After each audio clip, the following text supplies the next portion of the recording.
सूरज चव्हाणच्या अटकेवरून पुन्हा एकदा आदित्य ठाकरेंनी शिंदे सरकारवर टीकास्त्र डागलंय। चव्हाणांना ज्या प्रकरणात अटक करण्यात आली त्या प्रकरणातील कंपनीचे मालक शिंदेंसोबत असल्याचा आरोप ठाकरेंनी केलाय।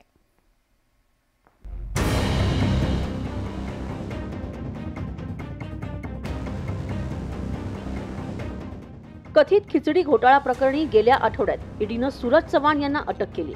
चव्हाण हे आदित्य ठाकरेंचे जवळचे सहकारी म्हणून ओळखले जातात।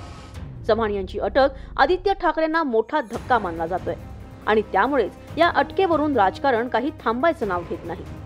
आदित्य ठाकरेंनी नाशिक दौऱ्यात सत्ताधारी एकनाथ शिंदेंच्या नेतृत्वातील शिवसेनेवर टीका केली आहे। कोणाला अमोल कीर्तिकर आहेत, सूरज चव्हाण आपण पाहत असाल, हे दोघं त्या कंपनीमध्ये कर्मचारी म्हणून काम करतात, पण जे मालक आहेत संजय माशेलकर ते मिंदी गटात आहेत। मग त्यांना कोण विचारणार? त्यांना ईडी विचारणार आहे की नाही, अटक करणार आहे की नाही, की ईडी एकतर्फी कारवाई करणार आहे? आम्ही आता न्यायदेवतेकडे न्याय मागत आहोत की हे त्यांनी बघितलं पाहिजे आणि ह्याच्यावर आम्हाला न्याय देणं गरजेचं आहे, नाही तर आपला देश हा हुकुमशाहीच्या राजवटीने चालवला जाईल।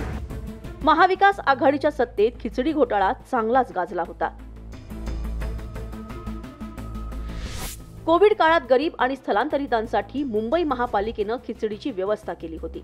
खिचडी वाटप कंत्राट ठराविक ठेकेदाराला देण्यासाठी सूरज चव्हाण यांनी राजकीय वजन वापरल्याचा आरोप भाजप नेते किरीट सोमय्या यांनी केला होता।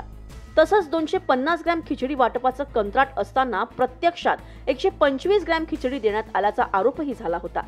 या कंत्राटात 6.37 कोटींची अनियमितता असल्याचा तपास यंत्रणांना संशय आहे। आता या प्रकरणातील अन्य व्यक्तींच्या कथित सहभागावर आदित्य ठाकरेंनी बोट ठेवलंय, तर सत्ताधाऱ्यांनी त्याचं खंडन केलंय की सूरज चव्हाण यांचे मालक कोण याची पूर्ण माहिती महाराष्ट्राच्या जनतेला आहे। त्यांनी कशाला सांगितलं पाहिजे? मालकांनी जर असं स्टेटमेंट करायला लागलं तर कसं होईल सांगा? सूरज चव्हाण हे गेल्या अनेक वर्षापासून आदित्य ठाकरेंसोबत राजकारणात सक्रिय आहेत। महाविकास आघाडीच्या सत्तेत आदित्य ठाकरे मंत्री असताना सूरज चव्हाणांचा मंत्रालयात वावर होता। मात्र राज्यात सत्तांतरानंतर आदित्य ठाकरेंचे निकटवर्तीय तपास यंत्रणांच्या निशाण्यावर आले आहेत। Bureau report, news 18 Lokmat.